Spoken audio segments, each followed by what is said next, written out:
that'll make a dingo blush. Each one got its own bag of tricks, some even reshaping the joint around them. Buffed up and beefed up, you'll need a couple coppers if you want to take these legends down.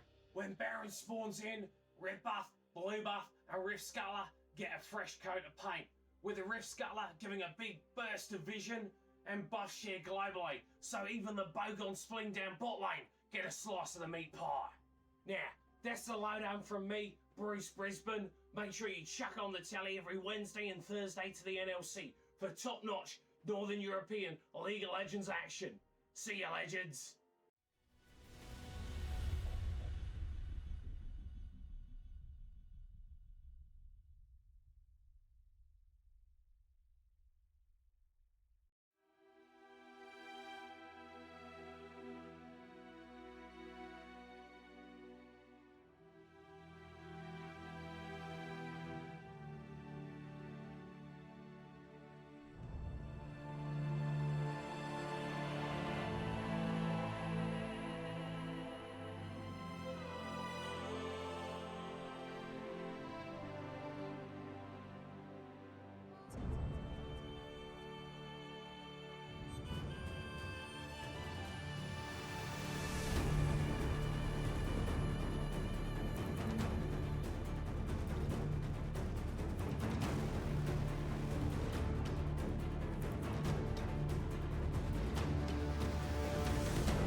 And we are back after a wonderful game between Rudy and also Lions. That was a massive one.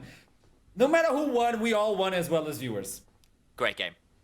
Great game. And Veteran, are you contemplating your points? Does it matter that I got 5 points from that, or that Hip Rain got denied 5 points from that? Does that matter that it single-handedly swings the game back in one's favor? No. You know what does matter? What matters is that the boy in the mid lane, the man, the myth, the legend himself, Axel, right, didn't just take it to Tempt. He ended with a 3k gold lead over Tempt. He absolutely destroyed Tempt, alright? The guy initialized got graphics made for, alright? Didn't deserve it, bowing to the god, the new blood, coming in from the mid lane of Ruddy. He had, like, what, 7, 8 kills? Maybe 7, 8 deaths? Who cares about those deaths? Martin Luther King Jr. once said that a man who does not have something that they are willing to die for is not fit to live. And Axel proved his dedication to the cause of Ruddy, of London, of bigging up the NLC, of showing up against the old guard as the new generation of rookies, as the vanguard there, all right? And he's going to do it again. Week after week, this is just the beginning. He's only going to get better at that. Those deaths are going to get edged out. They're going to be deaths for the enemy team. This is a start for the boy. All right, this is a win for Ruddy, not a loss. Who cares what the NLC said? All right, Ruddy up.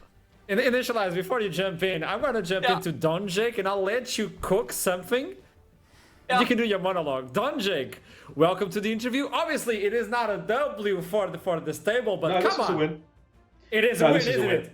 This is a win for us. 100%. I'm going to say this right now. Let's be candid. Let's talk financials. Let's talk numbers. Streets lie, men lie, women lie. Numbers don't lie. I mean, a number has never lied to me in my life. Unless it's the wrong phone number that you get given at a bar or something like that. Numbers do lie in that case. But if we want to talk facts and not feelings, our roster not very expensive. I would anticipate everyone on Lions Creed is getting paid an exceedingly amount of money. I would anticipate even their budget's about 10 times as much as us. We're on thrifty dimes out here.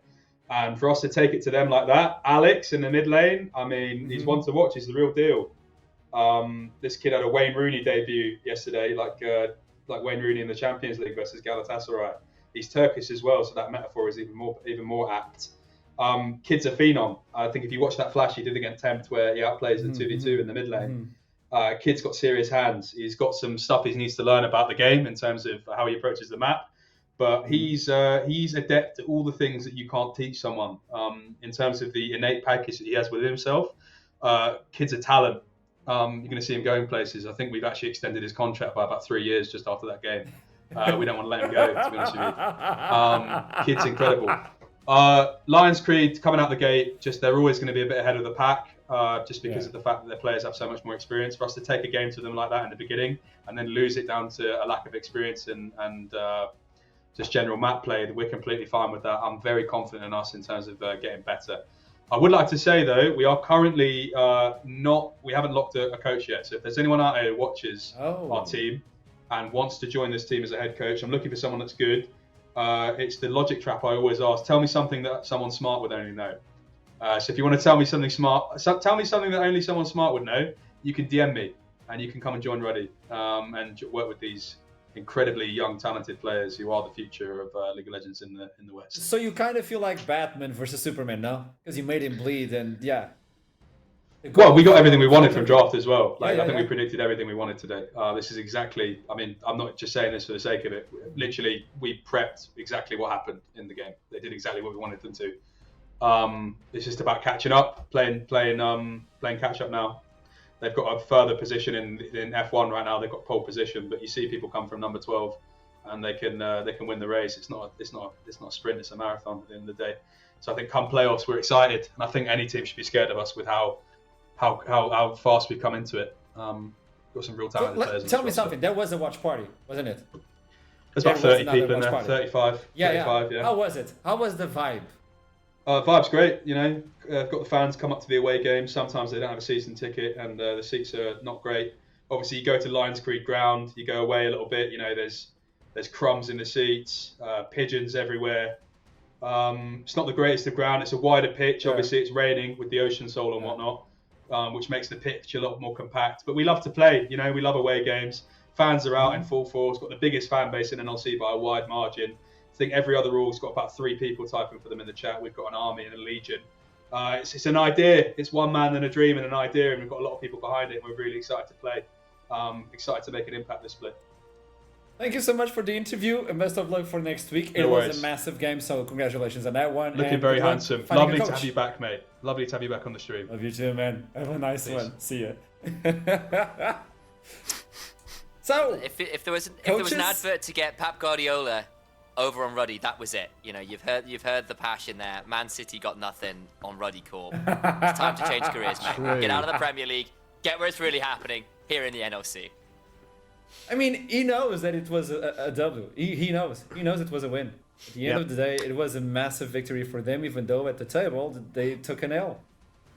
I think it is again throwing back a little bit to what Lightside coach said earlier as well. Like, look, they got what they wanted from that game. They weren't necessarily expecting to win this day 2 with a team that is unexperienced, that apparently doesn't have a coach, and they take it to Lions Creed like that. Now, yes, Lions Creed were better. They showed their experience in the mid-game to kind of bring it all back together. Johan's recovery on the Jax was pretty good. Temp, for all he was behind individually, was still playing a solid Silas game. Jinjo's Varus discussing all these other things. But the fact is, they came into the game, they got what they wanted out of the draft, they felt really happy about that. Alex played a phenomenal game. Natty Nat was having a really good shins out. There is so much there to work with and to feel happy about. Both me and Veteran called out, I was like, when you come into this game, I want to see the gauntlets thrown and I want to see an absolute brawl. They did exactly that, and Jake's right. Come playoffs, this team is going to be really something to watch. There's a study building up, so I want to talk with the other team, with the Lions. It is the return of the one and only Kasing! My man! Hello. I'm so happy with you being here, man. I missed you. Okay, so let's talk about this game. It was a rough one, wasn't it? Yeah, we just decided to have some fun. You know, we just wanted to make it bloody. To be honest, if anything, it's still like, we're technically still, I would say, fairly new in terms of like having that synergy with each other, especially in team fights and stuff, right? Like me and Temp have technically played in the past in X7, and then the other 3 with Banderas, Jinjo, and Johan, they played together more. So for me, it's just much more like, I think games like this is kind of relevant to our development as well. Even though we're meant to be this whole super team in NLC, our goal is not obviously just, you know, looking at NLC. Obviously, we want to get to EU Masters, obviously, right? And hopefully we can do well there. But yeah, this game was fun for me anyway. Okay, so why Emilio? Because you had a really good window to bring in the Leona. I know you like the Leona. What happened with the scout? Actually, basically, when I saw that they had basically Seraphine, Zinzao, Seraphine, Zinzao, and Rumble, right? I think they showed. In my mind, it's basically like usually they kind of want to use their full AOE to one shot like everyone or whoever they catch and stuff, right? But I basically think Milio's just like a cuck. You know, he just cucks their entire combo. By the time I had like Moonstone plus, let's say, I could have gone Locket second, but I felt Mikhail's was better. But if I had gone Locket second instead, I think whatever they used, you know, if they used their Rumble R, Seraphine R, Zinzao, whatever, I pressed 2 buttons and now they just do nothing. So Milio was like the cucker champ. So yeah, it was kind of nice. I'll bring that to the desk so we can discuss it further. But tell me something. Kissing, we've talked about this previously, okay? Man to man, look into my eyes. Is it gonna happen again? Because my hype is building up yet again. I want to know. Do I get to EMEA and get devastated? What's gonna happen, man? Come actually, on, man. no. I actually feel a lot more confident with this variation of you know the NLC team in comparison to like all my other past teams that I've played in, obviously. And I think this one might be it, you know. But obviously, I will obviously put in the work, and not just me, but everyone in the team as well. And hopefully, we can, I guess, be in our best shape by the time EU Masters comes. So. Okay, we have a game going on the pre-show, which is called Bold or Broke. Okay, so is that a way to put in bold? Can you end the split with no defeat whatsoever? Personally, like, I kind of don't want that because I feel like, you know, we should get tested, right? As in, like, we should be playing our A game every game, obviously. But if we start getting sloppy, kind of like this game as well, you probably notice, like, you know, us falling behind in, I guess, cases that in my mind we shouldn't be getting behind because we just kind of like misplayed or something. We try to get too much, and I feel like stuff like this can basically, you know, catch us out. We need to basically stay on our form, you know, be on our A game, and just not make any mistakes like in the first game that we kind of played. So let's see what happens throughout the split. Thank you so much for this one. And do you have anything to say to your fans right now? Well, yeah, let me think. You know, I'm 30 years old. Guys, I'm actually still playing. I can't fucking look. You see, guys, these hands, they're still working. Oh my god, they're not gone. But no, I was gonna say I appreciate everyone that still, you know, has hope for me, even though I'm like technically one of the oldest players in League. But let me just I need to get far in EU Masters and prove that narrative wrong. That age is not, you know, something that would determine whether you're terrible or you are good. Representing all the old people who play League like Initialize. You know, you gotta step up. So please, Initialize is so mad. No, Hip Prime, obviously a Hip Prime. But thank you so much for this one. It is lovely to watch you again play, and I'll see you soon, Kissing. Thank you for the interview. Take care. Bye bye.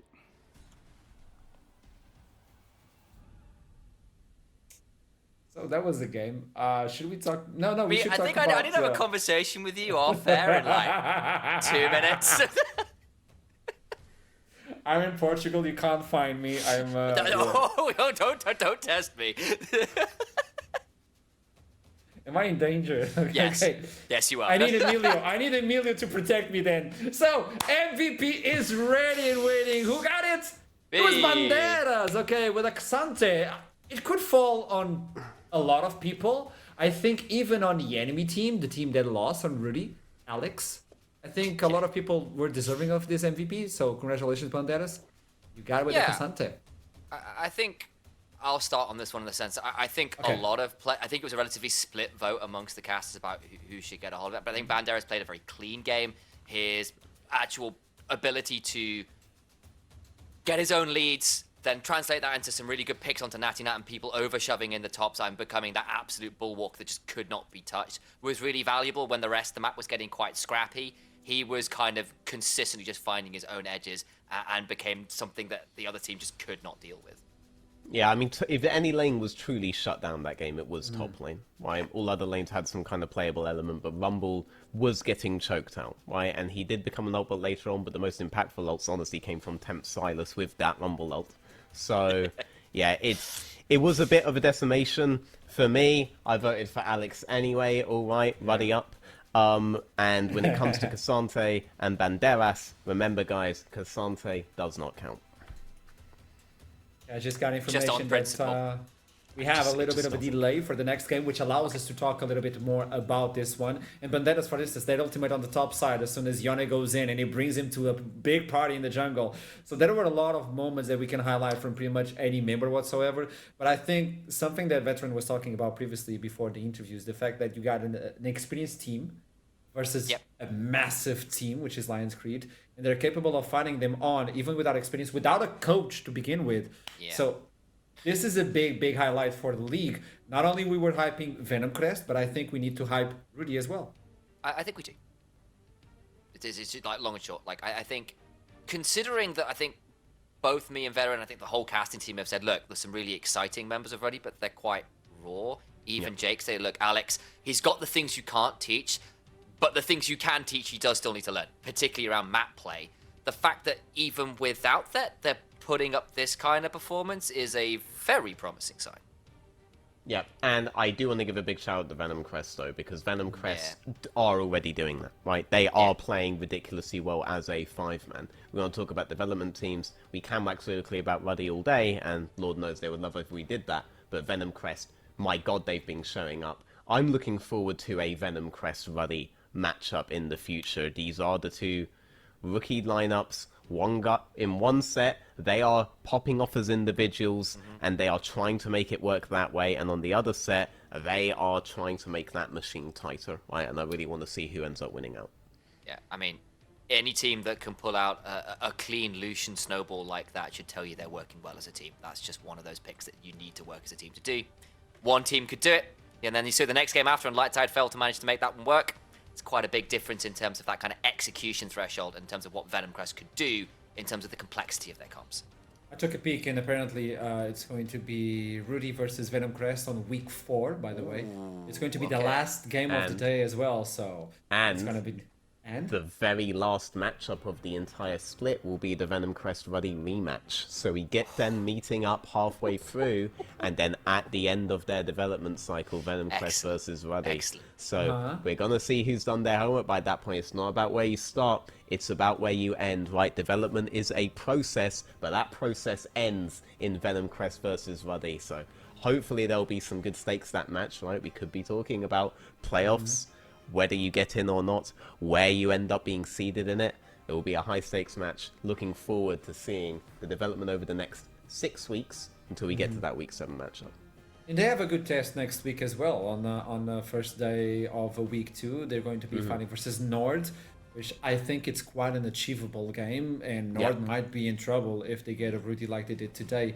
So it's a stepping stone, as you said, and they have a really good staircase right now in front of them. And in front of us, we have NORD versus Verdant to end up the day. We're waiting for the players to queue up and get ready. So this allows us to talk a little bit about what we can expect. We got a little bit of a preview yesterday between these two teams. So in all fairness, we have Romeo. We talked about him on the pre-show as well. For those who were not here, Veteran, do you want to hit it again with Romeo?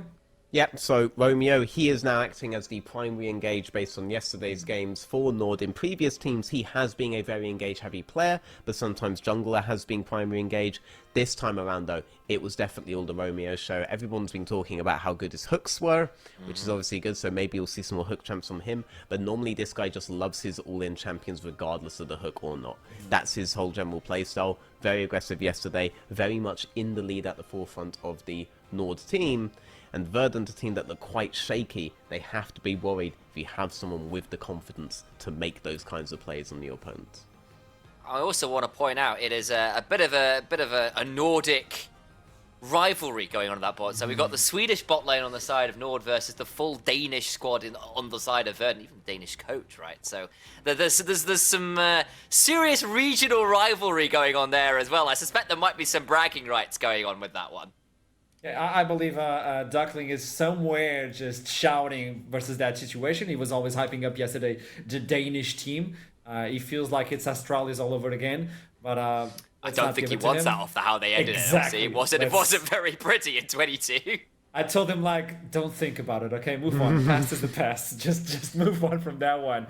And in terms of matchups and head-on, is there any matchup in between these two teams right now that you're looking and saying, Yeah, I really want to see this because you have Nile and Doxy, Roshan versus Yubo. Like a lot of these matchups, I think could be a highlight for the game. Would we have like 3 of them? Yeah. Minimum. Mid jungle at the very least. Julbu is actually a really strong player. When he was playing in the Royal Cup last year, he was absolutely incredible. I loved watching this guy, and even 2 years back, I thought this guy's understanding of jungle was really strong. He was like a mini version of Yaki. And now, getting paired up with Erola, who's had, like, his Azir last year was one of those, you just can't let him have that champion. They're playing a different game if you do that. I like that he's back. I very much like that he's up against Warzy. Warzy was a very good player over in, I believe it was Hitpoint last year, and he was a very volatile player. Yeah, he was a very volatile player while he was on that lineup as well. I did like seeing him play. I think about Jace, and I think about him going for all-ins on that champion when I think about how he plays out. So I want to see how those matchups end up going. Mid controls being a big deal of every single match, probably up throughout all of League of Legends history, but also especially today, and that's going to be very well contested. I think if there was a mismatch to look at, though, I think potentially that's topside, because Nile has been, for a year and a half or so now, one of the premier top laners in the NLC, and I don't think that's likely to change coming into this split. And honestly, with the priority things like Grubs are having, with the fact that actually bot laners aren't getting quite as much power in the mid game as they once did, and how many kind of ways you can play the top lane out if you are going towards the tanks. They're very potent right now. You are seeing some of those carry options if you feel comfortable doing it. That should give Nele a lot of license to really flex his carry muscles. And it's not that I think Doxy is bad. I just think Nele is probably the best top in the league. Now, I want to ask something while we do have the time to bring up the predictions yet again, because this might be a little bit truthful. Let's understand this. If you look into the bottom, a lot of people yesterday were believing on NORD, and they did win, yes. But it seems like it shifted. That trust shifted a little bit. Even today in Twitter, even NORD pinged me like, wait, why only 1 point when yesterday you brought in 5? Because I still believe there are a few things in NORD that can improve, and Verdant is more than a powerful enemy, no? Wait, surely the argument is nothing even to do with this matchup. Surely the argument is that you just want to use your points on the first 2 games that were really clear favourites, right? NORD, guys, alright? I got 1 point on you because Lion's Creed is obviously going to win, and the first 2 lineups had a very clear victory. This is the closest match of the day, which makes me really like that it's at the end there. I do still believe in NORD to edge it, but I don't think that this has the kind of disparities that we just saw, right? It's not going to be as big of an upset if Verdant were to take NORD as it would be if Lightside were able to take Natives. Yeah, I think that's fair. I think most of us when we came in today said this was likely going to be the closest matchup. Yeah. And I think both of these teams will be eyeing fairly strong playoffs runs if they can make it happen. I think you're looking at these teams and there's some pretty long-standing, talented ERL players, the likes of Warzy being to me massive before Nile, obviously very strong. I think PlayStation and Gooby are one of the better bot lanes that have been around for a while. You know, you're going through these names and go, yeah, I could see these guys making a deep run in playoffs. Yeah, I could see these guys making a Mere Masters. And the thing is, you say that about both teams, and you go, well, that makes this quite challenging. For me, I think there is enough of a discrepancy, probably somewhere like top, that I think that gives a slight edge over. But it is just an edge, right? And I could happily be proven wrong. And especially this early in a season where things like the meta are still kind of getting figured out, where teams are still coming together a bit more before a lot of the work has been done to make the team as cohesive as hopefully they will be come playoffs. This is a time where a lot more volatility is in play in general. So for you back at home, because we're about to jump into the Champion Select as soon as we can, but I heard that it's going to be quite soon. For you back at home, if you want a wireless mouse, by the way, from Steel Cities, all you have to do is head on to Twitter and put in your predictions. If you have the predictions correct, there you go. This is the beautiful mouse that you can win right now. Weekly community prediction contest. So go on to Twitter, put in your predictions, and if you have the best predictions of the week, you'll take this bad boy back home and you can play League of Legends as much as you can. But keep in mind that you're only allowed to win 1 per split. Not like you're going to win like 2 per split, but you can only win 1 for each hand. It's ruining my whole idea.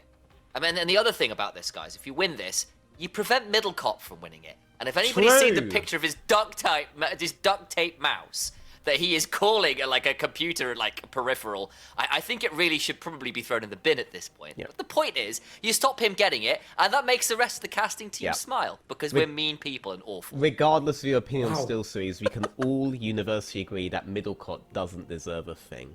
Yeah, exactly. Okay, and they complain about me making No jokes context. about the room, but okay. Yeah. Finally, we jumped into champions. Tell me. Poor guy's gonna Select. cast after this in tears. Like Rudu's gonna be there, giving him like patting him on the back, like it's okay.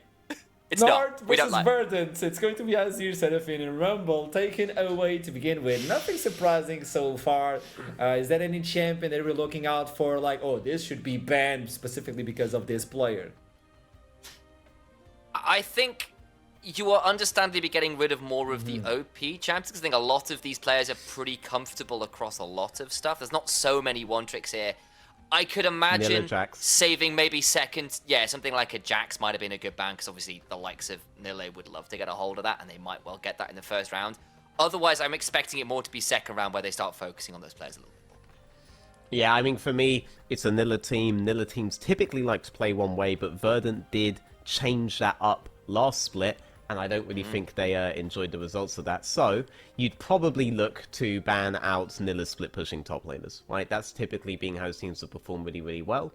They haven't gone for it yet, but Varus, yes, it's a very strong pick because of lethality now, but Varus was also a crucial part of 4-1 and 1-3-1 comps back in the day. It does set you up to potentially do something topside.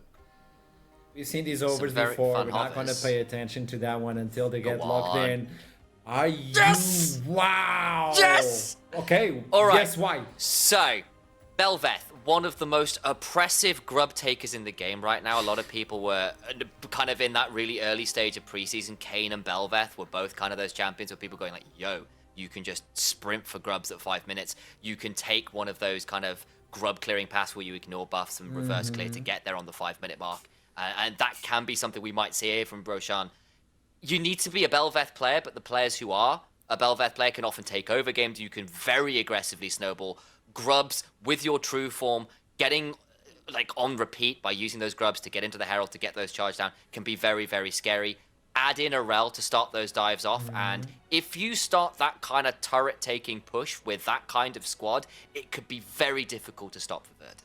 Ooh, Popster, though, does look a lot Love better it. here now that both Rel and Belveth have been locked in. So I do Yes. like that. Also a very good pick into most of Nilla's champ pool, right? If he was to go for something like Camille, like Jax, like Fiora, Popster does have some opportunities against that, and so too does Zinzao. So it does seem like a nice draft with the thoughts of their opponents in mind. It seems like mid lane should be the focus right now and remove not only Warzy but Erol's champion ya. pool. We saw the Corki yesterday, but it's going to be the Syndrome removed from the table. Let's see on the other side where they're going to be focusing on. There's still no AD carry unless you want to count that Senna in. Maybe you can bring like a Tom Kench as we saw previously. But it's a question for NORD, and the answer will be the mid lane yet again.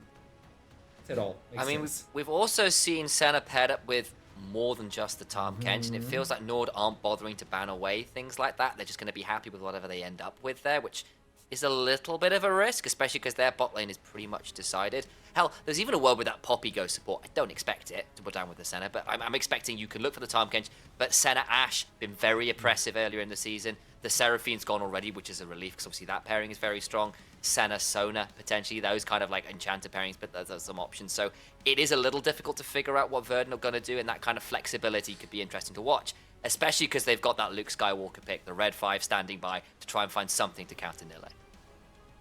Yep, Oh, man, Errol's is being out, tell me. targeted here, right? Azir is out, Seraphine's out, Cassiopeia's out, Orianna is out, all the big mage champions that he likes to play are gone. This would be an absolutely insane pick if it was Season 13, but it is in fact Season 14, and Ari has been locked in towards the mid lane here. So, a lot of options you do have to go in towards that now. Interested to see where NORD end up going, so it's definitely not one of the ones that I was thinking of. Is that going to get locked? Being considered, but again, it's a hover, and we've not seen Zoe properly in competitive play in a Okay. little while. I think Akali would be a bit more normal, and it's Into certainly a matchup Poppy's which in. can make that's the Ari's thing, life yeah. pretty difficult, especially if you misuse the charm. Akali can find some very scary all-in angles that Ari just can't run far enough away from. Wow. Okay, so Akali question, into isn't it? Yeah. Popster, Xin Zhao, and Ari is okay, a very dramatic turn. Maybe we were right to drop to 1 point on the Nord versus Verdant matchup, because now I'm seeing a lot of options for Verdant to turn fights, a lot of options for Verdant to play defensive against Akali. Ornn! Alright, Okay. Lille still playing tanks. Interesting. You like Ornn typically when you're going into a full low mobility comp, something like that. Here, it's not really... Wow. Swain Senna, let's go. Wow. Okay, I'm fully down for... Do you want to talk about the bot Yeah. lane? Yeah, go for it. This anybody who's seen Swain recently should know how busted this champion is. He is so annoying to remove. The items he can build right now are really, really strong, and any way to get Swain into a carry position should feel very, very good, especially because it's just going to be another carry threat rather than the Tahm Kench, and now you're running, what, a Bel'Veth, an Akali, the Rel as well, all these short-range people into a Swain? That's going to get very miserable very fast. Yeah, I mean, they all end very early on that Xin Zhao, on that Poppy, so it's already a very difficult composition to play stuff like Akali into. Swain just made it nigh on impossible. Well, the only big advantage that you have is that your Ornn's going to be able to deal with a Shroud later on. But other than that, you dealt with the Shroud. How are you realistically getting into this team? Even if you isolate any one of them, how are you going to end the fight fast, right? This I'm totally with actually you. feels like quite a big Verdant-favored draft. They're probably quite angry after yesterday, a victory that was barely snatched away from them. They've definitely come out here to play today. Okay. It's the last game of the day. Let's jump it into the castles underneath the ground. That's why they have no window on their bunker. It is Rudud in Middlecott. Is my mouse going to receive an apology from you guys? Is that going to happen at some point, Archrum? I need to know. It's one thing me disrespecting it. It's another thing other people saying stuff. Anyway, now that's out of the way and I've defended my honour. Spicy drafts, I think, Rudu, coming into the final game of the day. I'm right there with you. I'm a big fan of Senna Swain bot lane. It just fits this composition so well. The fact that it counters a large portion of what the of what Verdant were trying to accomplish. It's exactly what they'd be after. Verdant Nord, are exceptionally short-ranged with their composition. Their range comes from a Varus and comes from the poke that provides. But Swain is very good at lots of low range when there are lots of low range champions, because his ulti gets a lot of value because you're just draining off of everybody. That health tank that you really become actually becomes exceptional. And then you've got the DPS from a Senna also.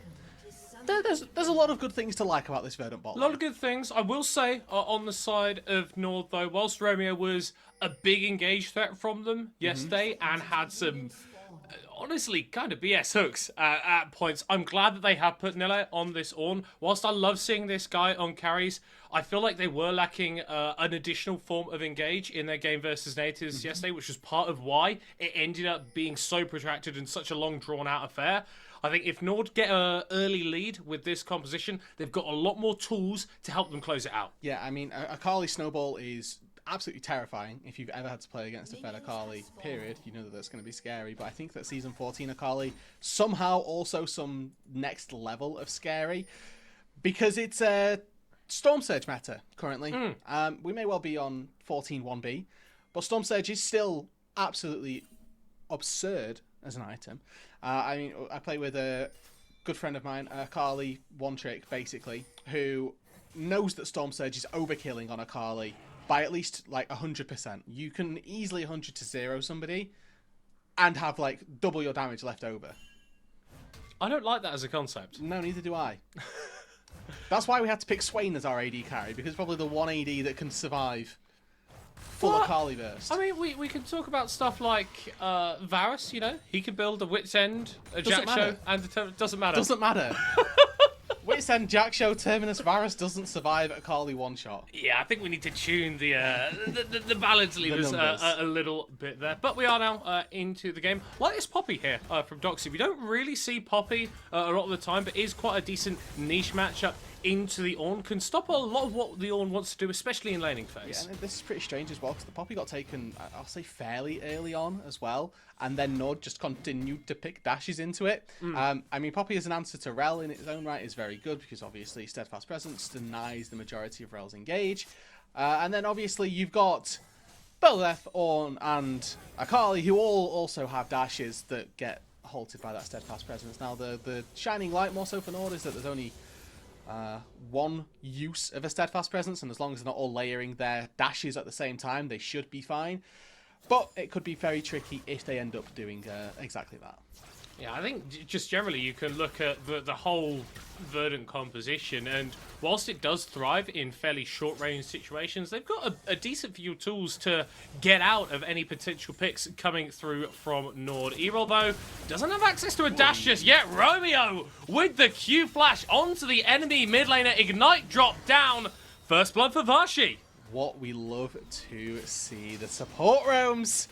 And, I mean, Veterans, bold or broke take at the top of the day is becoming slightly less bold, slightly less broke as well. Romeo making a stellar performance and making his claim for MVP just that little bit stronger. Yeah, and I suppose this is one of the... I meant rookie! I meant rookie! You meant rookie? I meant rookie, not MVP. Well, I mean, if he keeps playing like this, then who knows? Doxy here, a little bit low, is going to be able to knock back Roshan. Flash under the tower, going to get knocked up still. And the Bel'Veth, only tanking the single tower shot, gets out of there with a kill. That was flawlessly played by Roshan, and I mean that in the literal sense. He got the damage reduction from his E, so that he's taking less damage from the Poppy up front. He holds his dash until the Steadfast Presence falls, so he can get lethal damage onto the Poppy without getting knocked up, and gets out without taking a fatal turret shot. Clinical from the jungler. Oh, Romeo once again making his presence known outside of the bottom lane. Not quite able to crash down on top of Jolbu, but here comes that Bel'Veth. Jin Zhao flashing towards the enemy jungle, but his own bot lane's there to bail him out. Yeah, that's one of those where, as Warji, maybe you connect on that E and your sort of itchy fingers are clicking it, expecting it to hit, and then all of a sudden you've connected onto 2 full HP bot laners and you're regretting your life. Nevertheless, that wasn't the case, and a really nice restraint pull from our Akali in the mid lane means that it's just a little flash burned by Jolbu. Yeah, but it is 2 early kills for NORD here. 1 on the Bel'Veth, 1 on the Akali. Both champions that I think could do very disgusting things with that gold. Incredible at snowballing games. Yeah, and they're going to need it, honestly, because the late game for Verdant is genuinely terrifying. We've got Senna, who's going to scale into literally infinity. You've got Swain, who's going to be a damage-dealing immovable object in the front line. You've got the Poppy in the top side, who's going to be a slightly less damage-dealing, but more obnoxious immovable front line. Plus Jolbu, plus Erol, who can navigate team fights very well with all of their mobility that is going to be found. I'm expecting Verdant, if we got to 30 minutes on even parity, to have a decent time of things. So with NORD generating these leads early on, they're making sure that that 30-minute window, if it's in their favour, goes their way. I mean, you do also need to be looking at the Jin Zhao Ahri as a combination that can get things done in the mid game, right? Now that Erol's ticked over to the level 6, his ability to get onto side lanes, his ability to deal with skirmishes is going to be that little bit more empowered, but that doesn't really help make up for the fact that your enemy mid lane has already got a kill. Roshan is hovering on this top side. Doxy potentially in trouble. The way he's pushing away from him. If they play this slow, the Poppy gonna have to step up at some point, or play respectfully and end up losing out on a ton of minions. And with all the vision in the river, they did see Roshan head into the top side. So there's an element of, okay, Doxy, you know someone's up there. You need to just be careful.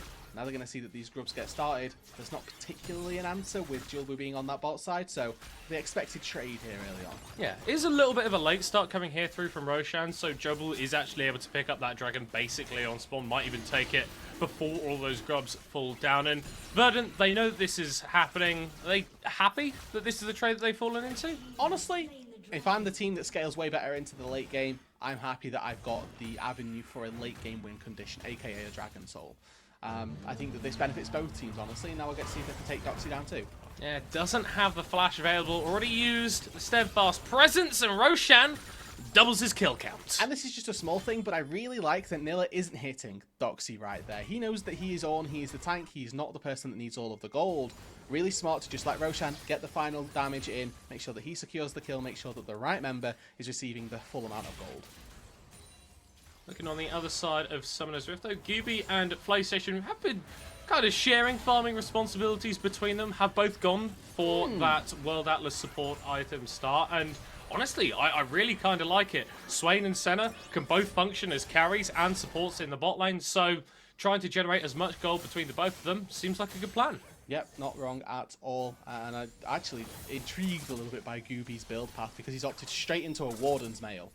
Normally, I'd be expecting something like Malignant, like Rylai's, you know, the damage-dealing Swain style, but this is certainly looking like it's more geared toward a Frozen Heart more than anything else, and it's going to mean that the Swain, not as much of a damage dealer as we might have anticipated, but again, very, very difficult to try and take down. Yeah, I mean, you're already going to have issues as Vashi taking him down anyway, just because of the incredibly disgusting HP totals that Swain ends up getting, but now your consistent damage in Roshan and Merbs aren't really going to be able to answer either. No, and it does look as though Merbs, with that cull, going to be sitting back, revealing his path a little bit later on, so we'll have to see what type of virus we're getting in this game. And you can just get to see the trade patterns of a Swain, so disgusting in the laning phase. And the roots coming through from Senna, just making it even easier for you to hit those demonic hands, throwing out the E's. And Romeo really not enjoying his life as a melee support at the moment. Look at the jungle, though. We've got Roshan down here now. This river is warded. Oh, the flash forward instantly into the queue. And Gooby pops into the demonic exception, but he pops down just as quickly. Romeo with the kill. And again, it's Roshan and Romeo, our two rookies on this NORD roster, making plays happen. We saw early Romeo moved into the mid lane, got Warzy a nice advantage. We've seen Roshan impact pretty much every other lane on his time on the map, and now Julbu in trouble. He's setting up a bait against Roshan, but he's the one that's going to get caught out himself. The rotate starts to come through, though. PlayStation not quite going to be able to lock them down as Romeo and Roshan both jump away. Erol chasing with the Spirit Rushes, though, and I think Romeo recognises his fate. Will succumb to Erol. It's a really small thing again, but the fact that Romeo walks up there back into Erol, sort of making sure that Erol doesn't continue to double dash, doesn't get a reset on the rel further down the lane so that there may be an opportunity to take down more kills. It's good heads up play, and it's also just a great collapse from Verdant.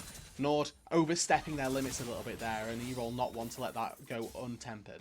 And I like it from Verdant, because I think some of the criticism that we could have had from their performance yesterday, and maybe even if we look back, Verdant from 2023 and even further beyond that, is occasional lacks of proactivity and not really as much of a killer instinct as you would like on a team which is aiming towards the top of the table. Seeing that play, seeing that invade and going, hold on, we can turn this, we can get something out of it, there's a little bit of that killer instinct that we've been looking for.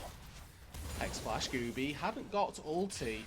Not sure if Romeo fluffed that or if they decided not to go for it. Either way, the Swain able to get out to safety, but they are holding this wave just outside the turret, making it really tricky for Verdant to get any more CS down on the spot side, but looks like Warzy is the next port of call for Verdant. Yeah, PlayStation is approaching mid lane from the top side. Gooby pincering in from the bottom, but the wave just getting shoved in. Erol looking like he's potentially going to be taking a reset, or maybe opt into this bottom lane, as Verdant seem very, very interested in taking out these grubs and denying the 5-6, which are so important for this objective. Very happy with that. They're up against a composition that wants to snowball. By denying 6 grubs, you prevent that snowball no end. One taken down. If they get a second, then they're good, but NORD, they want to fight. Romeo starting it off, going to get knocked away there. Here comes the Call of Forge God, but not really going to be answered properly. Romeo taken low, taken out, and Doxy's going to continue the play here for Verdant. Not as much damage as they potentially like going down onto the Akali, as it's a 1-for-1 so far. Gooby very tanky on the front side as Erol dashes forward, fishing with the charms, and Nila's got nowhere to go. It's a 1 fight for Verdant, taking 2. The Swain mid game, absolutely indomitable right there. Doesn't even have his Frozen Heart finish, but you got to see the amount of space that he was buying in that team fight. Zoned 3 members of NORD away from the backline of Verdant and just kept them all at arm's length. The time that one person from NORD stepped forward, they got isolated and they got shut down. Really clinical execution on that team fight from Gooby specifically, and the rest of Verdant to be able to capitalize on it. I just love on this overlay that we do have the gold difference between the various champions, because when you've got this double support item built from Verdant, it's very difficult to judge how much gold is actually going into the bot lane. Not anymore. Despite Mervs being 27 CS up on Gooby, the carries are dead even, but you can see the real benefit of this situation here. PlayStation up 500 on Romeo. Yes, the champions offer different things, but that's why this tech is so disgusting, and that's why we're not seeing it anymore on 14.2. No, they are hoping to have got it removed. We'll see if they've succeeded in due course.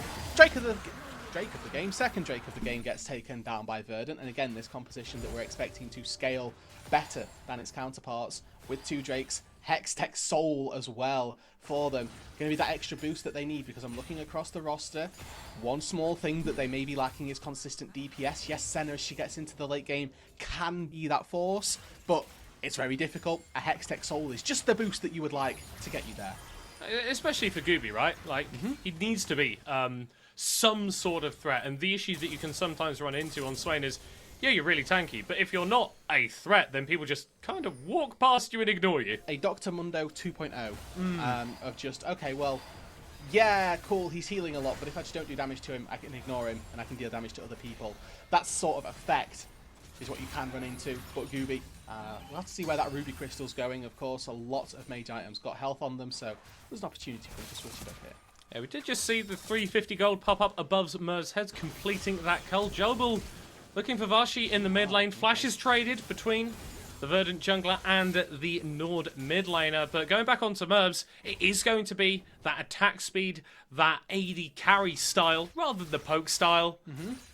Which, against the health stacking that's going to be coming through from Verdant, I feel like is the obvious choice. Yeah, makes a lot of sense. Can't particularly complain. Question then becomes, how easy is it for his team to buy space for him to let out those auto attacks? And we look at it, well, they've got 4 divers. Pretty easy for them to buy space. Hopefully Mervs is going to get a bit of free time. The question becomes, can Julbu find his way onto the Varus and kind of make his life miserable as well? A little bit of a vision toggle going down. Both teams seem interested in the Herald. Roshan's going to be the one starting it off. Romeo going to be spotted on that Warden. With that teleport up from Doxy, NORD recognise that they're in an outnumbered situation and back away from the Herald for the time being. Gotta hold it. The reset comes through. This is a 5 versus 5. 10 members of the Rift are all on this top side river. Call the Forge God is your trigger. NORD, are you going to pull it? No, they're level 11. Very, very tanky. Roshan actually going in. Verdant going to be able to pick up that dragon. Keeper's Verdict knocks away one, but first skill of fight actually going in favor of NORD. Vashi gets the shuriken, flips himself in. Nile poured towards the enemy team. The Akali just goes out of there. Verdant now emboldened, dashing forward. Eros Spirit rushing on Roshan, but Merv's going to try and take it down. It's a shutdown. Big for the Arya. She's able to dash back once more. Not able to survive, though. And Verdant are, well, they're doing disgusting, disgusting things in this fight. Nile, the only survivor. And almost like a sponge there, Verdant, they just absorb the engage from NORD and then expand and take them down afterwards. Again, the value of this Swain shows itself in an immense amount of value, because NORD, one by one, once again, Warzy there, catches the shuriken flip and goes in just a little too soon. You think that maybe the start of this fight, having taken down Doxy, 4v5, absolutely will take that fight. What you want to do versus Swain is wait out his ultimate. NORD, they get a little too aggressive, and despite a 4-man knock-up from Nilla, the rest of the team aren't able to step up. And you can see Jolbu as well in the front line with the Crescent Guard. There's nothing that Mervs can do against him, and yes, you're going for this on-hit Varus. Yes, you are getting into these fights because there are HP stackers against you, but Verdant's ability to buy time and prevent that damage from being dealt is going to be something that he's going to have to spend the whole game dealing with. And now we'll have to see how well NORD can adapt. Have they learned from that mistake? Because we're only 16 minutes into the game. The score's 7-7. The game is absolutely dead even. Outside of these 2 dragons, not really a lot to separate them on the scoreboard. So NORD, they've got plenty of time to have gone back, to have realised, okay, guys, if Swain's ulting and we've got the opportunity to wait it out, we should be doing that. Then you also look at the re-engage options that Verdant have, and you start to think to yourself, can NORD even wait it out? Because, yeah, you can disengage from Gooby, but can you disengage from Jolbu? He's absolutely immense on the Xin Zhao at the moment. Can you disengage from E-Roll? He's got about 1 million dashes on this Ari, and there's a lot of squishy health bars on the side of NORD if you're looking outside in Lily and Romeo. Drake spawning in at 30 seconds for Verdant. It would be their sole point if they can secure it, but you can see early vision laid down is also in favour of the red side roster. Put down a lot of control. The banana bush has a pink ward in it. Don't know if you've heard it called the banana bush before, but that's what I'm calling it. So I'm gonna carry on with that one. As they look for mid pressure as well, Rift Herald is going to be able to help them secure that. It's honestly looking clinical. Yeah, and Roshan is looking a little bit caught. Another champion with 1.5 million dashes able to get away. Charge comes through from PlayStation. Not going to be able to take down the tower. Double pullback involving Romeo as NORD clear out the way, but it's Verdant with first move into the river. Yeah, this depends on what the Verdant value. Do they value this dragon or do they value the mid-tier 1 turret? Because NORD are going to be able to take this wave and probably look to press the turret as well. Verdant, they're going for the fight! Ubi's going in. Going to be able to pull back Nelly, getting rooted himself with the chains of corruption, and this Ornn is not tanky yet! The Swain still on full HP, and with that pick, Verdant return to the river. Really good positioning from Doxy there, actually. Managed to walk in front of the Ornn, waited for the steadfast presence until the Ornn tried to charge his way out to safety. The second that E comes through, he stops it. Oh, Romeo's going to get caught. He can't engage if he's engaged on himself. E-roll with another kill for himself. 5th of the game as Doxy's able to escape. Vashi chasing over the wall with the 5-point strike and takes him out in the end. But Verdant feeling much happier with the way that fight went. I'm so happy with Doxy's performance on this Poppy. He is popping off. Keeping people in place, finding the right engages, and also absorbing all the damage from the Akali. Once again, if my Akali is wanting to assassinate the Poppy, that is just the wrong target. Drake secured for Verdant. They're now on soul point, 19 minutes into the game. And again, whilst the gold may be even, the kills may look even, Verdant, they've got the better scaling composition and they look way better as we get later on. This team fight begins with Doxy just absorbing all the damage. He flashes out using his health as a resource, and Warzy flashes out or dashes over that wall. Target selection just not where you want it to be, and maybe it was the only kill that he could find in that fight, and it's probably the best of the bad situation for the Akali, but it's a bad situation all the same. Yeah, and it's still in a situation where the gold hasn't really fallen too far in favour of Verdant. NORD are theoretically within touching distance at the moment, but the way that these fights are being played out, and now the additional map pressure that Verdant are going to be able to use this threat of a Hextech Soul to generate, means that NORD are on the back foot, despite the fact that in terms of the wallet differential, it's basically non-existent. Yeah, popular strategy when you've got 3 dragons. Well, we'll hold it, because Wolsey's now going to challenge himself up against the Poppy. Well, there it goes. Keeper's verdict. Roshan thrown back, and this bot lane tower will provide Doxy with all the safety he needs to just walk on out of there. Keeper's verdict used successfully. There's no real objective up on the map either. Able to take down the mid-tier 1 in response. The overcommitment from NORD on that bot side gives the window for Verdant to make a play in the mid lane, open up that map even further. And it is an overcommitment. Doxy's 0-5-4. What about the game changes if he's 0-6-4? I'll tell you absolutely nothing. A little bit of a Hail Mary engage in the mid lane here from Romeo, but it's been turned around almost immediately. Pulled back, can't dismount, and Gooby chases him down. Root going to come through from the center, pulled back as well. Jolbu under the tower, flashes for the Crescent Guard. What a performance from Verdant, but NORD aren't done. Multi-man knockup coming through from Nile Vashi, trying to do something, but has to dash away. Barely escaping, not assassinating, and Nile has to flash well. Still gets hit by the charm, but not quite enough follow-up from Verdant to take down the Ornn. Okay, so 1-4-0, and a lot of cooldowns burned there by Verdant. You can see that it took them quite a while even to just cut through Romeo. That slight lacking of defense or of offense even on their roster, maybe starting to rear its head just a little bit. But by and large, they've got so much stopping power in these team fights. It doesn't matter if it takes them 5-10 seconds to kill a frontline target, because in that time, they're never getting taken down themselves. Look at this build from Gooby. Frozen Heart for durability to begin with. Riftmaker second to keep himself alive. It's pretty damn disgusting. Not to mention PlayStation alongside him as well on the center. Only champion that has a heal that scales with lethality. I don't think that's very balanced. Well, typically if my lethality champions are queuing me and healing me, then I'm okay with it. So PlayStation opting into this Edge of Night rush. Very supportive item for sure.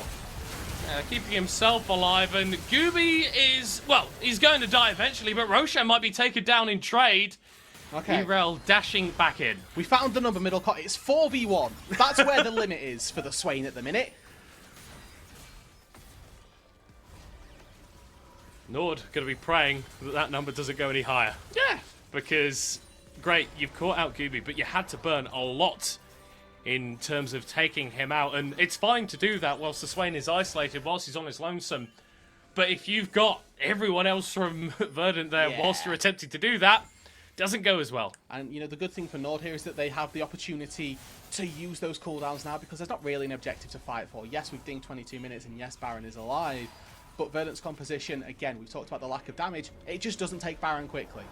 So if Verdant look toward that Baron, Nord are going to have more than enough time to set themselves up and to try and focus them out at that Baron. Not to mention their ability to poke people out and stop a Baron from happening. It's actually very high. With that Call the Forge God, with those piercing arrows, it's really dangerous for Verdant to just stand and tank something in the face of Nord. And we are starting to get to this point where the ability of the Nord composition to just burn through these tanks is starting to come through, right? Merbs now completed the Gwynsu's Rage Blade alongside the Blade of the Ruin King, so he's going to be doing percentage maximum health damage that really, really hurts. And I think Roshan is also getting to a decent point. Still very, very far down on Jolbu, but these champions, they want to be doing different things. Yeah, exactly. And Kraken Slayer finished the single best item that you could go for as a Bel'Veth to try and cut through those front lines. If we start seeing an LDR at some point, even though it's not necessarily core on a Bel'Veth on a Varus, it wouldn't surprise me either, just because of the amount of HP that's being built up by Verdant. There's 15 seconds now on that soul for Verdant, and they've looked for Warzy. Going to be able to lock him down in the Shroud, not targetable. Roshan looking for a knock-up, not able to find it. So that chunk doesn't matter because he's going to go back to base, grab TP. If they can find a catch, though, that will. Ooh, Look for any TP flanks from the Akali. There's a bush, there's a ward in the Gromp that he could go to try and find an angle in. Season 14 terrain doesn't make it as successful, but Verdant, they've already made their way back into the river. You can see Warzy waiting in the base. He needs to TP and do something. And Nord just like aren't in the river yet. They're taking their time. Verdant going to be pulling away, aiming for Vashi, just try and get rid of the Akali before she can get the flank. And now that Vashi's back with the team, it's great for Nord, but the flank was ultimately unsuccessful. Hextech Soul if Verdant win the flip. Call the Forge God to your trigger. Can they get the fight first? Romeo. Keeper's verdict. Charged up by Doxy, but not going to be coming down. The Drake's falling so damn low. Secured by Jobwood, but it's a big engage from Romeo. Hextech Soul versus so much CC, and it looks like the CC is winning out. A double for Merbs as he makes it 3, and Nord run up the river towards the Baron. And that prize they shall claim. Yes, they lost out on the soul, but the fight went their way handily afterwards. There was no pressure on Merbs whatsoever. Nobody trying to get anywhere near that source of immense DPS. You highlighted the 2-item spike previously. Now we're going to see what it can do versus a Baron, but we got to see it tear through Verdant just then. Oh, I think it'll be tearing through the Baron as well. E-Roll and PlayStation have a fair bit of gold in their pockets, a fair bit of damage to potentially offer, but can they stop this? I'm not sure they can. Baron goes to Nord. Teleport's actually coming through here as Doxy tries to pick up Roshan on the backside. The Bel'Veth is going to be forced to flash away. Can't quite dodge out of the center route, but it will not matter in the end. So, for the next 3 minutes, it's a Baron for Nord, but for the rest of this game, it's Hextech Soul for Verdant. And the crucial part there is Keeper's verdict goes wide. This is a full-on 5v5, and Romeo once again catches 3 on the initial engage with the Magnet Storm, and then he even manages to pull PlayStation, pull E-Roll in together as well. Forces the ulti from the Ahri, forces the flash from the Senna now, a much more vulnerable target. Yes, you're still sat there with an Edge of Night, but definitely hard to take down. Flash engage from Romeo, he wants Gooby, and Roshan's here to help him out. Call the Forge God is going to come down, but they just can't burst through the Swain. Jobbo's arrived at the party, and Nord are making their way out of there. Yeah, it's like both teams then. Oh, hold on, Doxy. Very aggressive coming through. Nilla is going to get pulled back here. It's hard to burst down the Ornn, but they're doing a decent job. The dash is going to get interrupted, forcing the flash out. Senero comes down. The Ornn is still alive, but Roshan is not for much longer. Doesn't have enough dashes to get away from E-Roll. And Romeo retreats under his tower as Verdant look for the push. I really don't know where that damage was coming from, but Verdant found it somewhere. E-Roll just layering true damage from those Orbs of Deception. They don't even have the Baron. They're the ones that lost it. But Verdant take an inhibitor up against the run of play. The value of the Swain Roots, the short cooldowns provided from Frozen Heart doing work. The value of the Hextech Soul as well. Composition that was potentially lacking a little bit of damage, and it feels like that soul has just tipped them over the edge. Take a check in with those Senna stacks, that late game damage that Verdant are going to be looking to rely on. 97 at the minute for PlayStation. Will look to reach that 100 marker for an extra little bit of range. Get that threshold just a little higher, make it easier for him to dish out that DPS without being under fire. All that time we were watching the mid lane fight, Warzy did go down into the bot lane, did manage to take down one of those turrets. He's going to look to complete the same sort of success on that top side. It's 300 gold for the Akali, and if there's one person on this team that can dive in, can take down a Senna, and can overkill a Swain, I'm looking at the Akali to do it. You'd have to hope so if you are a NORD fan. But with this Hextech Soul being claimed, it also means that Elder's going to be a real concern for both these teams in 2.5 minutes. Mid lane tower going to be focused down now by NORD as they've completed the outer sweep of structures. We are basically dead even in gold, but as this Baron falls away, the combat power massively favouring Verdant. We're going to head into a really sketchy couple of minutes, Middle Cop, because we've got a mid lane inhibitor down. That's typically a first port of call for any team in a neutral game state. You want to push mid, and then you want to move to the side, move into the jungle, and set something up. We're going to look in this late game team fight where Elder is so important. Yes, the combat is favouring Verdant in a Hextech sense, but the intangibles that we've got to think about, Middle Cop, are own items. Because we've got currently, I count 3, and that is only going to go up as we get, you know, an extra couple levels on Nilla. Yeah.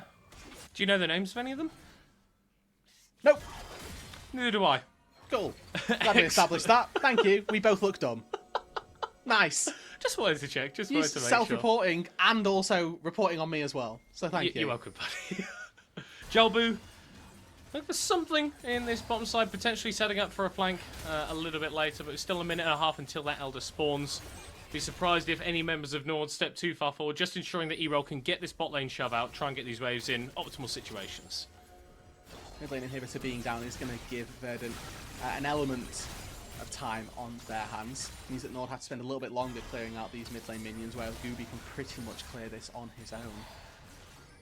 Drake spawns in a minute's time now. NORD doing their best efforts to try and clear on up the map. Let's take a look at those item breakpoints. Who's in charge? Who's got that big amount of gold? E-Roll, 3 items, 400 gold shut down on his head. Very short ulti CD as well here with Malignance plus Cosmic Drive. Ulti probably a 30-40 second cooldown at this point. Yeah, and with those resets that can come through as well, basically doesn't exist in terms of cooldown. NORD going to be competing for the mid lane priority here. Very nearly getting caught out. Maybe still going to be falling down. Chains of Corruption. Wow, that's a big tool. Invested and not really gaining too much from it. And you can really see the power of this inhibitor now favouring Verdant. They're always going to have this push. They're always going to have this first rotate. And pushing with the minions, it forces NORD's minion wave to be so deep in their own base that them having to clear out now the next wave that comes in, they're going to have to catch that a little bit deeper, and their journey to the pit just takes that little bit longer. It may only be a couple of seconds, but League of Legends is so frequently a game of those seconds. Verdant able to walk back in now, start to take back control of their own jungle. Oh, Roshan's going to get caught out, flashes over the wall. Duxie doesn't quite get the stun, but he still knocks up the Belvex. Dash as much as you like. You're not getting out of this one. Gooby with the assassination as Vashi's able to come through on the backside, but can't find access to anyone else on Verdant. Mervs is dead, and it's easy as you like for the team in green. Romeo taken down, slain by his own hubris, as 2 members of Verdant look for Nille and Vashi. The rest rush towards the base. 5-4-1. It's not quite the clean ace for Verdant, but they will TP mid. They will end this game, and they will use their compositional advantage, the Hextech Soul, to their advantage, and the game goes their way. Verdant right the wrongs of yesterday, take down NORD, and take their first win of NLC 2024. And they didn't even need the Elder. They didn't even need the Elder. What were we going on about? Fake objective. Fake objective. Doesn't really exist. I was absolutely in love with that composition for Verdant. I'm not going to lie. I'm a big fan of these non-conventional bot lane pairings. The Swain and the Senna, absolutely disgusting. But I think Jolbu, really, really good stuff as well. Jolbu, really good stuff. I really like Doxy in the top lane. The Poppy performance, genuinely very, very impressive. Tank play so frequently, goes overlooked. Want to give Doxy his credit where it's due in the mid game. Did a very good job at keeping those team fights right. And for those of you wondering, that is how you use an R5, by the way. Yeah, absolutely. Completely switched up the draft, and Verdant were able to grab the win. That is going to be doing it for the both of us, I believe, for this broadcast. It has been absolutely wonderful to join you guys for these games. Had some absolute bangers to close out the day. We're going to be popping to a short break before the analyst desk close us out. Break it down, break it down. Step on the gas, let's get out of town. We're gonna break out and have some fun. We're gonna do what you never done. Oh yeah, yeah. Come on, take your body with you. It's a money weekend. Everything we wanna, we go do. We go do. It's leisure, we go do.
At the end of the day, it's Verdant taking the W. NORD is going to lose this one, so they're tied up 1-1.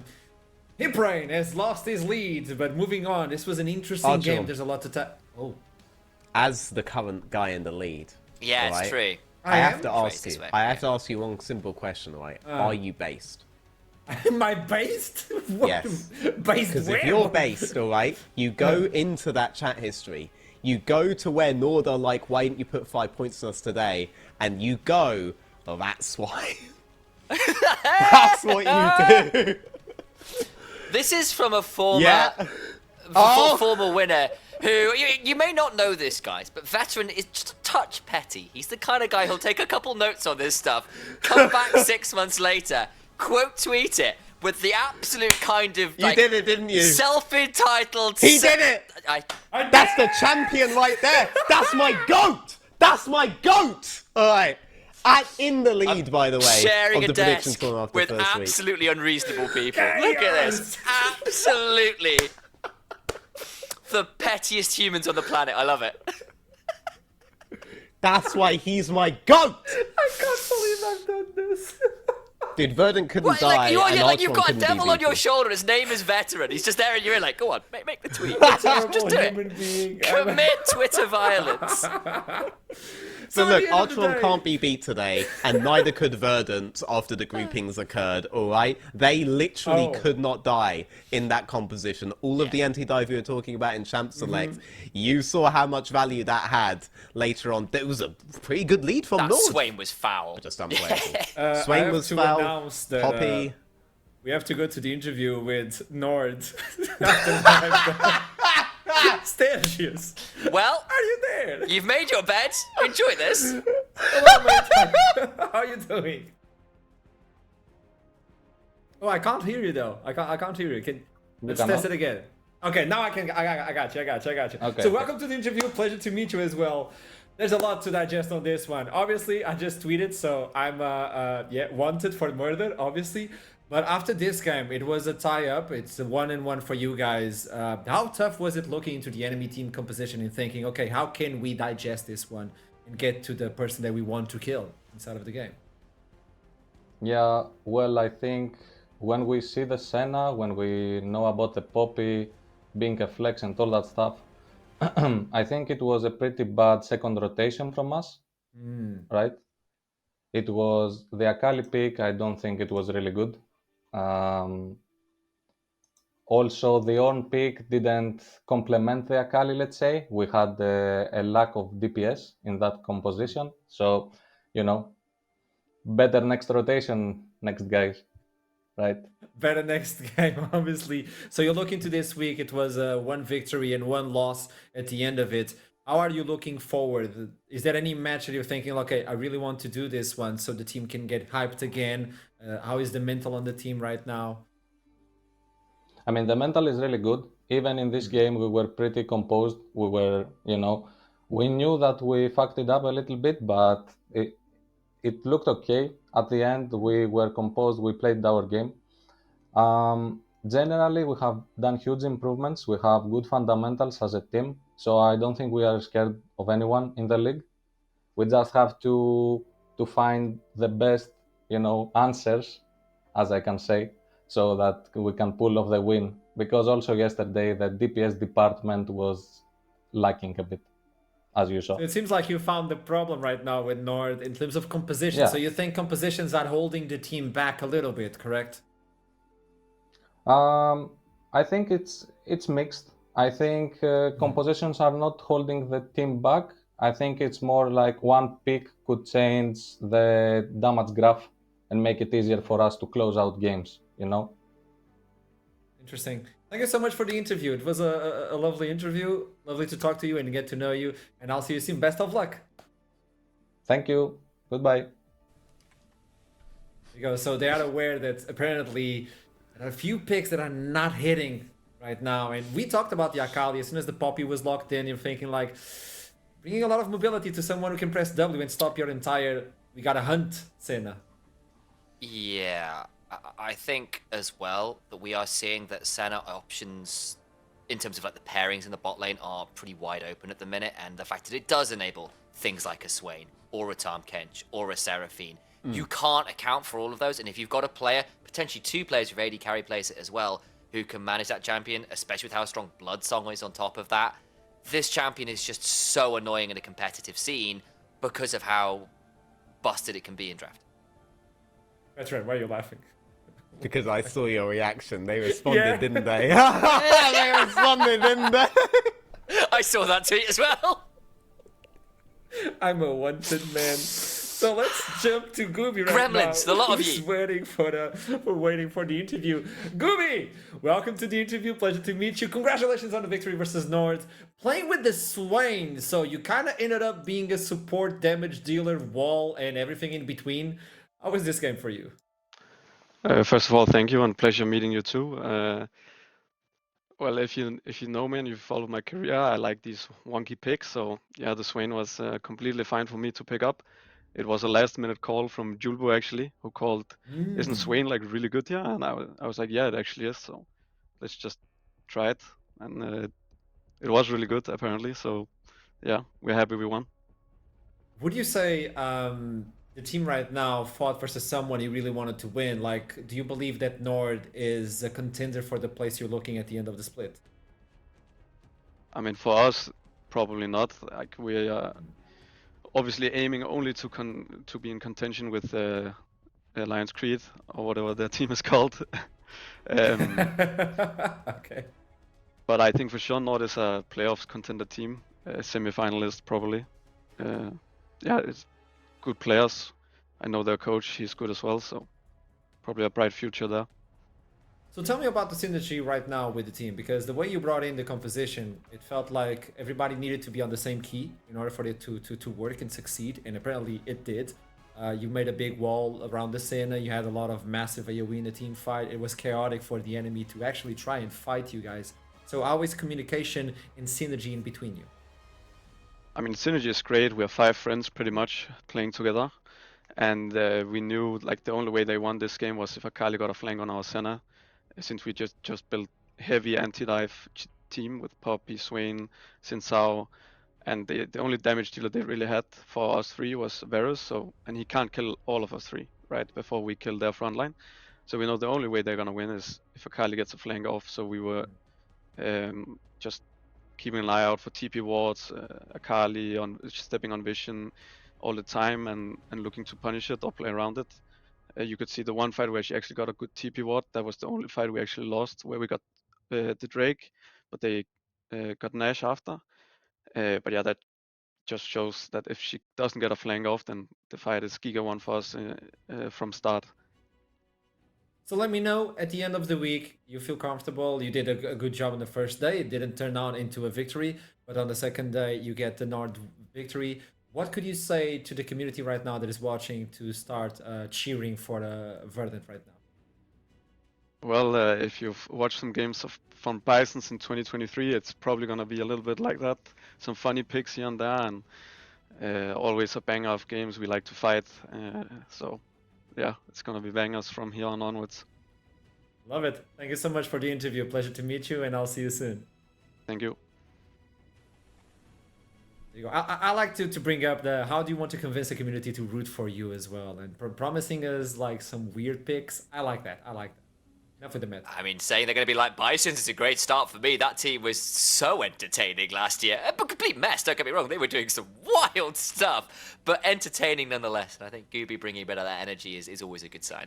Oh, as Julbu keeps remembering that it is in fact a Swain game, then yes, we'll probably see more great picks like that. I love the idea that Julbu sat there like, hang on a second, Swain angle here, no? Like as if he's the coach of the whole draft. I like that. He was always a very, very smart player. He always took everything into account, even when he was in Division 2 in UK League. So I'm really glad to see that that's still happening in other ways, not just in his map movements on the Rift. But who got the MVP at the end of this game? Well, let's show you who. It was PlayStation. Hey. He's in darkness. He was covered in Shroud. So, checks out. I mean, we were having a little bit of a discussion again about who got the MVP, because a lot of this was like the comp as a whole was such a behemoth to take apart. But actually, Veteran called it. I agree with it. If PlayStation fell apart in some of those early fights, that game could have gone very differently, especially with how snowballed the Belveth got early. Stayed alive the entire game, was absolutely untouchable, was making all of those front lines unkillable. Very, very well played from the sport. Head on to Twitter and vote for Painful, Jeski Banderas, or PlayStation for the MVP of the day. And let us know. That means that, by the way, we still have the Steel Cities contest. Can we reveal the winner? I don't know if that's the thing, or we just recall. I have no idea. I've just raised my eyebrow hoping. Not Middlecott, not Middlecott, not Middlecott, not Middlecott. Yeah, just not him. Are we gonna get a winner? Or are we just promoting? Can it legally be Middlecott? We just get a chance to like slam our colleague on broadcast like this. This is a great time. I don't know. He's not even able to defend himself. He's like in the other channel in Discord. Like, what is going on? Why am I being thrown to the wolves like this? I'm down to because play it's funny. I couldn't hear, so I'm moving on with the standings right now. That's very fine. Because I was trying to get information, but you guys were talking like, come on. Hey! There you go, There standings! we go. Standings. So Lions and Venomcrest are isolated on the lead with 2-0. Well, both of them are sharing their one. Rudy, Verdant, Nord, and Natives afterwards. And then at the end of the table, we have the teams who lost both games, Lightside and DMG. So far, you guys believe this is what you were expecting? Aside from Rudy or Venomcrest, what do you want to bring up? I think that feels about right to me, actually, off the level of play we've seen. I think I didn't know what to expect of Venomcrest coming into the split, and they've very pleasantly surprised me. Then again, their 2 wins are against the 2-0 and 2 teams. So I am looking forward to next week, where hopefully they're going to be playing against some of the more middle of the pack and higher teams to see how they do, and that'll be the real test of how good they are. I definitely thought it would be more of an expanded top side. I thought Verdant would be at 2-0 right now. I thought Nord would be at 2-0 right now. But because of the... Well, actually, that's not literally possible. But I didn't think Ruddy would be the team joining them, right? I thought Ruddy would still be below them at this stage. Glad to see that they picked up an early win. And I hope it's a sign of big things to come from the boys in London. So I can tell you that if you want to play with a wireless mouse from Steel Cities, all you have to do is head on to Twitter and tell us your prediction. At the end of each week, if you're the top one, you'll get a Steel Cities mouse wireless so you can play on your belly while you're watching the game. Meanwhile, you're only allowed to win once. Okay? Obviously, Middlecott is fighting for that one, but I don't think he's going to be able to. I don't even think Take they the same deliver amount on of the pleasure bunker. we do at denying him the mouse. Yes. That's all I'm saying, guys. It's like an extra bit of it's the cherry on top to winning a beautiful mouse from Steel Series. I have no idea of the meme of the mouse. Wait, why is that one highlighted? Because Aragon got every game right. Got everything right! I was wrong! No, so Aragon is at the top of the table. Oh, boy. Everything is correct for our boy Aragon, even the last game, playing it safe. Hiprain, I think Hiprain just fell under the bus. I mean, I'm Just glad in he general? put 5 on. I'm glad he got 5 on Nord because that Yeah. puts him even at me. Me and him are currently 10 and 10, and then the only people ahead of us right now is actually you and Aragon, both at 14 points. So Wait, both? you're currently joint first with Aragon. Oh, so it's a and then- tie! Yeah, it's a tie between you two right now. You're on 14, and then it's me and Hiprain on 10. Why am I not catching up to highlighted, you. production? And then there's So, like... are we so Mundo Ball to decide it at the end of the split between you and Aragon? We go gym, we go bench press, we go... No, this is just because you don't want to have to do it on air, because you know you'll lose to the... To what? I don't even know what you're talking about, sorry. Don't worry about it, it's fine, don't worry about it. It's just week 1, guys, alright? There's plenty of weeks happening, alright? The guys who are in the lead can't just play it safe anymore, which means I will catch up, alright? Artron, so you may feel comfortable now, right, up there, but I'm coming for that crown, alright? Every single year, and the rules are better this time round, alright, man? Alright, I'm coming for it, alright? So don't get I'm hearing too a lot comfy. of excuses. Don't get too He's cocky. like, oh, I am waiting for the twit longer when he loses. Like, it's going to be delicious. Oh boy. So next week we You're have saying more that because you're 8 NLC. points I behind know, with 0 I know, chance to okay? win I'm initialized, just alright? jealous. You're I'm not even just in the jealous. race. I don't listen to losers like you. I'm talking to winners like Archeron, alright? You stop, man. You're such an NPC. AI is coming for your job, okay? Stop talking, man. I have never been so insulted in my life. You gotta say with the British accent, I can't believe you've done this. Okay, I so can't believe you've done this. What's saying is normal. Italy, I'm just British! Say it You in a can't take British that from me too! week 2 we'll start with Rudy versus Nord and Lightside versus Lions Creed, and then Venomcrest versus Natives, ending up with DMG versus Verdant. So we'll be waiting for you with more chaos, more British people, and I'll see you soon. I hope you have the most wonderful weekend. It is always a joy to watch you on the hate you all. NLC. Thank you, Initialize. Thank you, Veteran. Ruddy up! Ready up. Let's go! Are you back at home? Keep climbing.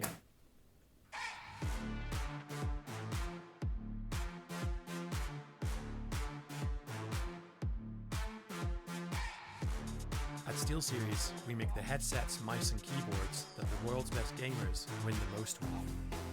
And we've been doing it since way back.